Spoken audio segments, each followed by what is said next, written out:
এই পানির মধ্যে রয়েছে প্রোটিন, ভিটামিন, লৌহ ও একাধিক খনিজ উপাদান সমৃদ্ধ বিশেষ এক ধরনের সুপারফুড, যার নাম স্পুরুলিনা।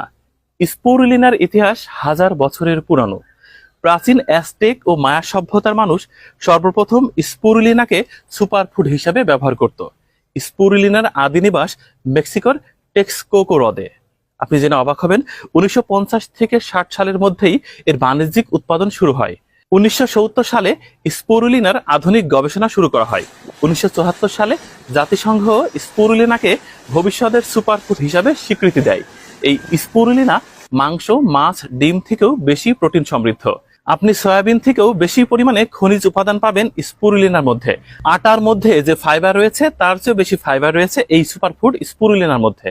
যদি কোনো ব্যক্তির ডায়াবেটিক্স থাকে, উচ্চ রক্তচাপ থাকে কিংবা বাত ব্যথা থাকে, তাহলে এক নাগাড়ে 4 মাস প্রতিদিন 10 গ্রাম করে স্পুরুলিনা খাওয়ালে সে সুস্থ হয়ে যেতে পারে।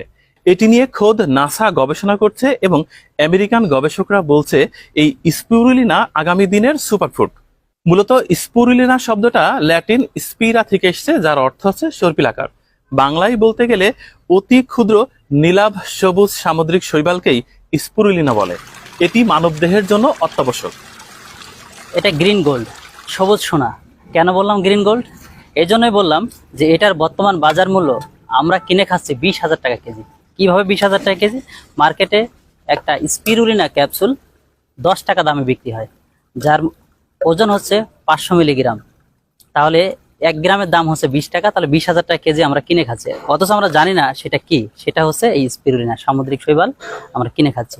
ডাক্তাররা অনেক সময় অনেক রকম প্রেসক্রাইব করে, স্পিরুক্যাপ, লিনা, পিরুলিনা, এসব বিভিন্ন নামে, এক এক কোম্পানি এক ধরনের নামে এটা মার্কেটে নিয়ে আসছে।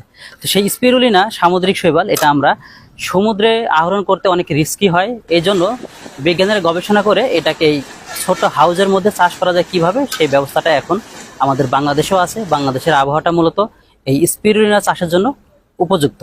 তো এই স্পিরুলিনা হচ্ছে সবুজ সোনা বলার আরেকটা উদ্দেশ্য হচ্ছে এটা কিন্তু এক ধরনের সুপারফুড, যার ভেতরে 1000 কেজি ফল খেলে আপনার যে প্রোটিন আসবে, 1 কেজি স্পিরুলিনায় সেই সমপরিমাণ প্রোটিন আছে। এর ভেতরে 60 থেকে 70% প্রোটিন আছে। আর স্পিরুলিনা মূলত এই যে জাপানের মানুষের গড় আয় এত বেশি কেন? এই জন্য এরা খাদ্যের পাশাপাশি এই স্পিরুলিনা খায়।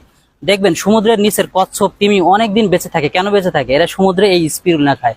আমাদের নাসা বিজ্ঞানী যারা আছে, যারা নাসা নিয়ে গবেষণা করে, তারাও কিন্তু স্পেস ফুড হিসাবে আমাদের এই স্পিরুলিনাটাকে তারা কন্টিনিউ তারা খেয়ে ওখানে আছে। তো যাই হোক, তারা প্রোটিনের ঘাটতি ফিল আপ করে। যাদের ডায়াবেটিস আছে, যারা হচ্ছে মাছ মাংস খেতে পারে না, তাদের জন্য কিন্তু এই স্পিরুলিনা অনেক সুন্দর একটি পুষ্টির ঘাটতি পূরণের সহায়ক হিসাবে কাজ করে। তো এই স্পিরুলিনাটা এখন আমরা এই ছোট্ট আবদ্ধ জায়গায় চাষ করছি।